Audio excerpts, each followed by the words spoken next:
Dark Vador. Oui, c'est quand même la première fois qu'un homme aussi mutilé et asthmatique perce autant au cinéma. Dark Vador. Qui ne connaît pas son nom? Même ceux qui n'ont jamais vu Star Wars savent qui il est tellement Dark Vador est rentré dans la pop culture. On va pas y aller par quatre chemins, Dark Vador c'est le méchant le plus connu du cinéma. C'est simple, il est partout. Dans les pubs, là il attend son Big Mac. Là c'est la pub mémorable du petit garçon déguisé en Dark Vador qui passait tout le temps à la télé. Mais aussi dans les conventions, en version noble flamand du XVIIe siècle, pas mal la collerette. En mode subliminal, formé avec des lettres, mais on reconnaît bien la silhouette. Bref, en même temps c'est un peu la star de la saga. Mais alors qu'est-ce qui fait de Dark Vador Dark Vador? Son air effrayant, tout en noir, la respiration saccadée, le fait qu'il ait une voix et une carrure imposante, tout plein de choses à la fois, certainement. Mais ce qui nous intéresse dans cette vidéo, c'est ce qu'est vraiment Dark Vador. On le sait, Dark Vador avant d'être Vador, c'est Anakin Skywalker.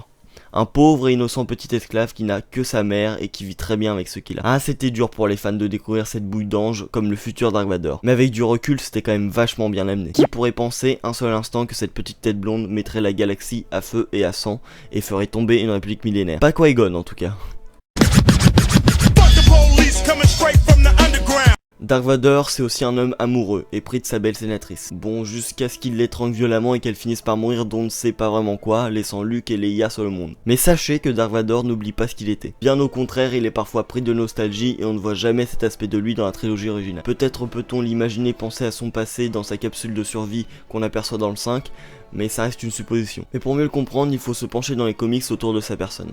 Et là, on voit le vrai Dark Vador. Dans un comics qui célébrait les 30 ans de l'épisode 5, sorti en 2010 donc, on voyait Dark Vador nostalgique devant la tête détachée de C3PO, le droïde de protocole qu'il a créé de ses mains. Bon, depuis 2012, ces événements sont considérés comme non officiels.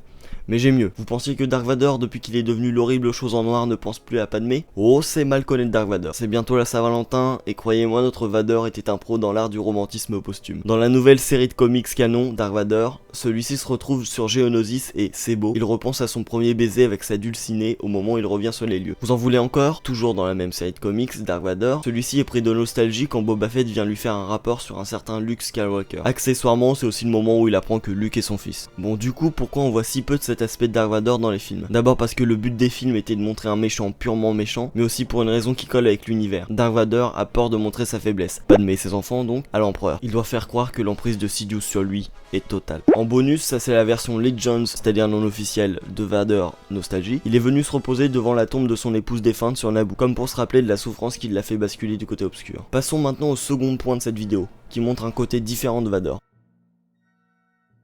Eh mais c'est pas Vador, c'est Kylo Ren. Oui, attendez, je mets cette scène parce que ça m'a beaucoup amusé de voir qu'à la sortie du set, on a critiqué Kylo Ren sur cette scène de rage. Certes, on ne voit pas Dark Vador péter les plombs comme ça dans les films, quoique, mais alors dans les comics, vas-y que je te désintègre un village toscan comme au bon vieux temps, hop, Jabba c'est pour toi, oups, la vite pas fait exprès. Bref, la scène de fin de Rogue One le confirme, on ne peut pas sous-estimer le pouvoir du côté obscur, surtout quand son utilisateur est en colère. Voilà, c'est tout pour ce Star Wars expliqué, j'espère que ça vous aura plu, dites-moi dans les commentaires ce que vous pensez de Dark Vador et de sa nouvelle adaptation dans le nouveau canon. Rogue One, les comics, etc. N'oubliez pas le petit like avant de partir et abonnez-vous si vous voulez suivre les prochains Star Wars expliqués. Salut! Ah, et j'ai oublié une chose, si vous voulez en savoir plus sur la conception de Dark Vador, il y a un très beau livre qui s'appelle Tout Dark Vador, sorti en 2016, et qui vous donne toutes les explications sur la conception du personnage.